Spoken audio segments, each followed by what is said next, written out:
Good morning class fifth. बेटा आज हम एक्टिविटी 3 का हमने फर्स्ट पार्ट भी कर लिया है, सेकेंड पार्ट भी कर लिया, थर्ड पार्ट भी कर लिया।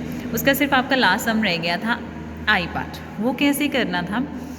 अब अगर आपके पास 3 टर्म्स आ जाएं, जैसे यहाँ पे है 625, 3125, 15,625। अगर आपके पास ये वाली टर्म्स आती है तो आपने कैसे सॉल्व करना होता है। सबसे पहले इनको इसके साथ डिवाइड करोगे, जो भी आंसर आता है उसको इसके साथ डिवाइड करोगे, ठीक है। पहले इन दोनों को, जो भी इसका आंसर आएगा फिर उसको लास्ट वाले के साथ डिवाइड करेंगे, और जो लास्ट वाली टर्म आएगी जिसके साथ रिमाइंडर डिवाइड करना है हमने, ठीक है। तो कैसे, अभी देखो यहाँ से सबसे पहले है आई पार्ट। आपके पास है 625, 3125 एंड 15,625। आपने 3125 को किसके साथ डिवाइड कर देना है, 625। अब 625 के टेबल पे 5 पे 3125 आता है, ठीक है। तो हमने लिख देना है 625 5 3125। क्लियर। तो आपके पास ये फर्स्ट टर्म पे ही चला गया है, तो आपके पास HCF कितना आएगा, 625। क्लियर। अब नाउ वी डिवाइड। अब आपने क्या करना है, 15,625 को डिवाइड कर देना है किसके साथ, ये जो टर्म आई है 625 के साथ डिवाइड करोगे, ठीक है। लॉन्ग डिवीजन ही यहाँ पे आपने डिवाइड करना है। Clear. Now we divide 15,625 by 625। अब हम इसको डिवाइड करेंगे। ओके उन्होंने बोला है कि डिवाइड कर दो 15,625 को 625 के साथ डिवाइड करोगे। ये 625 के टेबल पे 15,625 चला जाता है कहाँ पे, 25 पे। अगर आप सीधा डायरेक्टली करना चाहते हो, क्योंकि रिमाइंडर 0 आ गया, सम वहीं पे ख़त्म हो गया, अगर डायरेक्टली करना चाहते हो तब भी ठीक है। अगर आपको ऐसे नहीं पता चलता तो आप स्टेप बाय स्टेप चलोगे कि 625 पे पहले हमने 4 टर्म्स ले ली, देखना है कि 625 के टेबल पे क्या 1562 आता है, नहीं, लेकिन उससे छोटी टर्म कौन सी आती है, 1250, तो हमने वो लिख लिया। फिर माइनस किया, 2 में से 0 सब्ट्रैक्ट किए 2, 6 में से 5 सब्ट्रैक्ट किए 1, 5 में से 2 सब्ट्रैक्ट किए 3, नीचे के लिए क्या है 5।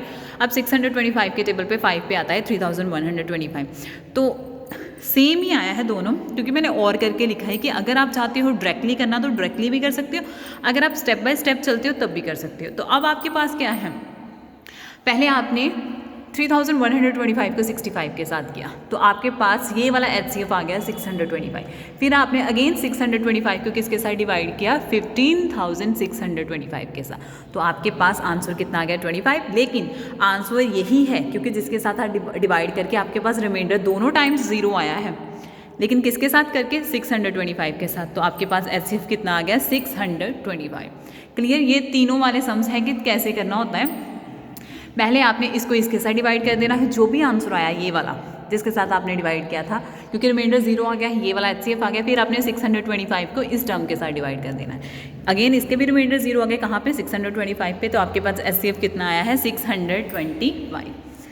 तो ये आपकी एक्टिविटी 3 फिनिश हो गई है, क्योंकि हमने question number 4th, 5th, 6th, 7th नहीं करना, ठीक है।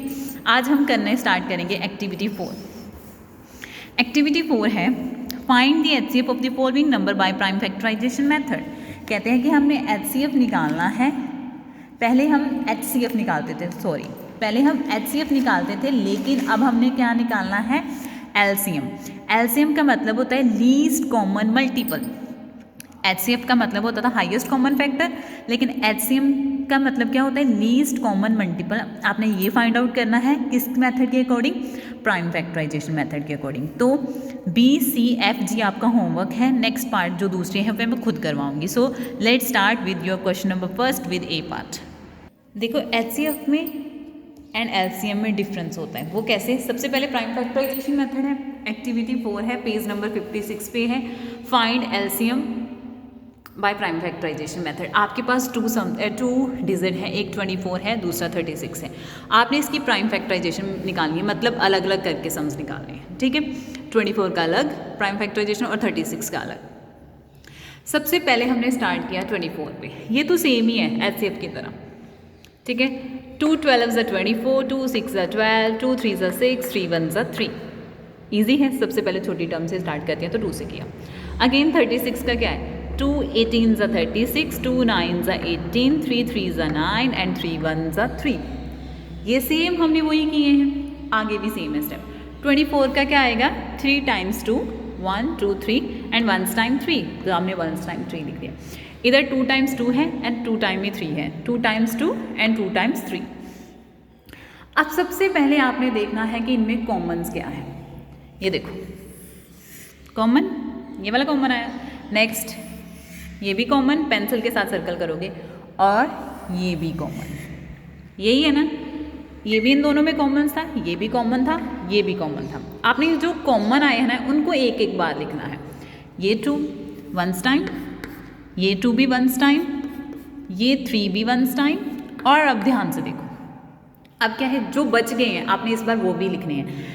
HCF में ऐसा होता था ना कि आप उसको छोड़ देते थे, लेकिन नहीं, लीस्ट मतलब आपने छोटी से छोटी टर्म भी लेनी है जो अभी पड़ी हुई है। यहाँ पे कौन सी है, 2 एंड 3, आपने साथ में 2 एंड 3 भी लिख लेना है। क्लियर?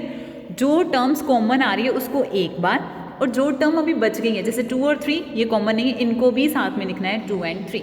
अब इनको मल्टीपल करना है।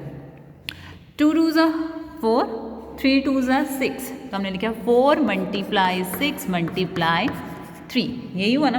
2 2 ज़ा 4, 3 2 ज़ा 6, साथ में 3 हमने एज इट इज़ लिख दिया।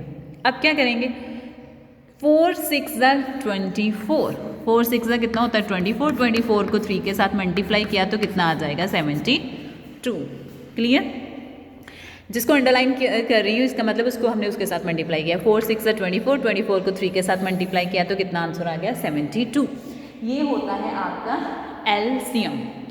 जो भी टर्म्स बस एक ही, वैसे सारा सेम एज इट इज़ ऐसा ही है जैसे हमने HCF किया था, बस डिफरेंस ये है कि जो कॉमन्स आए हैं उनको एक बार लिखना है और जो बच गए हैं उनको भी इस बार लिख के उनके साथ मल्टीप्लाई करना होता है। ये डिफरेंस है सिर्फ एलसीएम में। क्लियर?